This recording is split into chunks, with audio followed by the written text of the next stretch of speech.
Levier disrupteur du plan Sénégal émergent, le Parc des technologies numériques, PTN, constitue la matrice d'une société tournée vers l'avenir. Implanté au cœur de la ville de Diamniadio, le PTN indique les affordances de l'économie numérique soutenue par l'État du Sénégal ainsi que par les partenaires techniques et financiers. Alors, c'est une demande de l'ensemble des acteurs de l'écosystème, comme on appelle, définie dans le cadre de la politique de développement du chef de l'État, le plan Sénégal émergent. Le numérique est un des leviers sur lesquels le Sénégal compte pour contribuer sur la transformation structurelle de son économie, à travers sa transversalité et sa capacité à faire gagner des gains de compétitivité à notre économie, en particulier sur l'industrie, et aussi sur la capacité à impacter sur le secteur primaire, l'agriculture notamment. Donc au-delà de ça, l'entrepreneuriat est une part très importante dans le développement du pays à travers la création d'emplois à forte valeur ajoutée. Et ce parc des technologies numériques y contribuera de manière très significative sur des métiers du futur. En intégrant la stratégie Sénégal numérique 2025, l'ambition de l'État est de se doter de la plus grande plateforme régionale pour répondre aux exigences de la transformation publique.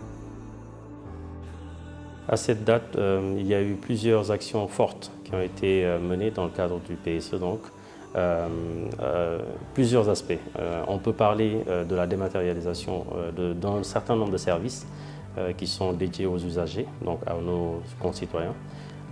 Ça, c'est un périmètre plutôt public, mais le parc des technologies numériques vient compléter cette volonté en permettant au secteur privé de disposer très rapidement d'une plateforme où les PME technologiques pourront déployer leurs activités, ainsi que des jeunes pousses, qu'on appelle le plus souvent start-up, mais également le fait de permettre à nos jeunes concitoyens de bénéficier de la création d'emplois par des multinationales que nous voulons attirer. C'est une des vocations du parc des technologies numériques. Le parc des technologies numériques déploie un écosystème dédié à l'innovation, facteur clé de succès qui permet aujourd'hui en ce haut lieu d'excellence de conserver ses avantages compétitifs et de garantir une dynamique de transformation performante. Le parc des technologies numériques comporte dans cette première phase, sur les 25 hectares, sur la moitié, nous sommes en train de construire un certain nombre d'infrastructures. Je vais commencer par citer le data center, qui sera un data center au standard international, qui sera certifié Tier 3, pour donner de la capacité de stockage et de calcul à l'ensemble des entreprises qui seront résidentes au niveau du parc, mais également vendre de la capacité en dehors du parc. D'autres centres très importants à signaler aussi dans cette première phase, il y a un centre de BPO. BPO, c'est du Business Process Outsourcing. Donc, quand des grandes entreprises internationales, hors de notre pays évidemment, de notre sous-région, veulent qu'une partie de leurs activités, notamment la comptabilité, la gestion des ressources humaines, un certain nombre de processus métiers qu'ils comptent externaliser, le Sénégal compte, par rapport à son ambition d'être un hub sous-régional, capter ces opportunités, donc offrir des emplois à nos jeunes ingénieurs et autres dans les secteurs du BPO. Un centre d'innovation aussi est prévu, qui sera complémentaire par rapport à ce qui est en train d'être réalisé au niveau du Sénégal. Donc nous allons avoir un espace dédié aux créateurs et aux innovateurs, les startups notamment, qui sont dans une phase peut-être un peu plus avancée. Nous leur permettrons d'utiliser ce centre. Il y a également un centre de recherche et développement, parce que nous voulons également que le parc soit une opportunité pour le Sénégal d'anticiper sur les technologies du futur. On parle beaucoup d'intelligence artificielle, de blockchain, ce type de technologies qui sont à venir, qui vont radicalement changer les usages dans le digital. Donc nous permettrons à nos jeunes chercheurs de disposer d'un centre équipé afin de tester leurs idées sur ce type de technologie. Il y a également un centre de formation, parce qu'un parc doit maintenir son attractivité à travers un renouvellement de ses compétences. Donc ça aussi c'est prévu. Il y a également un centre de production audiovisuelle et de contenu multimédia. C'est un aspect très important dans le parc parce qu'actuellement l'industrie créative est une des grosses opportunités du Sénégal quand on regarde la production de contenu numérique, que ce soit sur les films 3D, le gaming ou même en fait la réalisation de clips ou de séries. il y a une opportunité de création d'emplois, en fait, et donc de soutenir cette industrie créative. Il y a également un centre de gestion, un bâtiment administratif qui est prévu au niveau du parc, pour la gestion du parc évidemment, lors de son exploitation, mais également une petite résidence pour le staff incompressible qui sera au sein du parc. Ça, c'est la première partie. Évidemment, il y a un aménagement qui est prévu.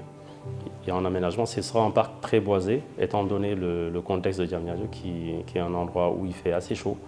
Il y a du solaire qui est prévu aussi, afin d'optimiser l'utilisation de l'énergie et également des espaces verts pour la détente et permettre un cadre attractif pour l'ensemble des gens qui évolueront dans ce parc.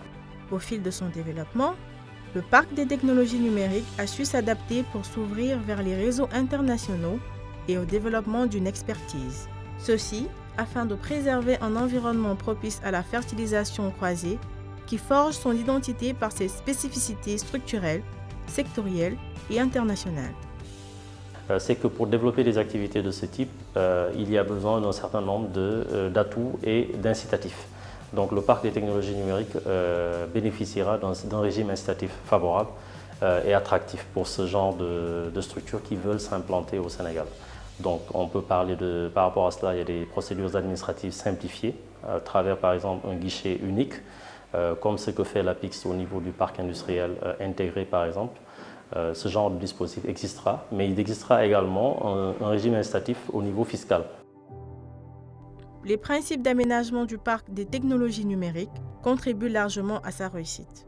Le cadre de travail ainsi créé génère une qualité de vie exceptionnelle qui permet une créativité et une productivité renforcées et conforte l'attraction des meilleurs spécialistes mondiaux. Le parc devrait maintenir son attractivité, c'est la raison pour laquelle il y a un centre de formation. Ce centre de formation mettra à jour les compétences pour que le parc continue à être attractif. Mais le Sénégal veut aussi être exportateur de technologies. C'est la raison pour laquelle il y a un centre de recherche et développement afin de pouvoir être exportateur de technologies brevetées, puisque c'est cette opportunité que le parc offre aux chercheurs du Sénégal, aux enseignants-chercheurs notamment, et même ceux qui sont aux inventeurs. Il y a un centre d'innovation pour les jeunes pousses qui seront en train de confirmer le rayonnement de leurs produits, qui seront accompagnés afin de grandir et pouvoir exporter leurs expertises. Donc voilà l'approche intégrée de l'offre globale du PTN à côté du data center et des bureaux équipés prêts à l'emploi qui se trouvent au niveau des tours. Le parc des technologies numériques ambitionne de faire émerger une extraordinaire richesse humaine associée au dynamisme des réseaux professionnels et aux synergies des disciplines technologiques et scientifiques pour devenir une référence mondiale en matière d'innovation. Rejoignez-nous à travers le PTN et accompagnez-nous à développer des offres pour le futur.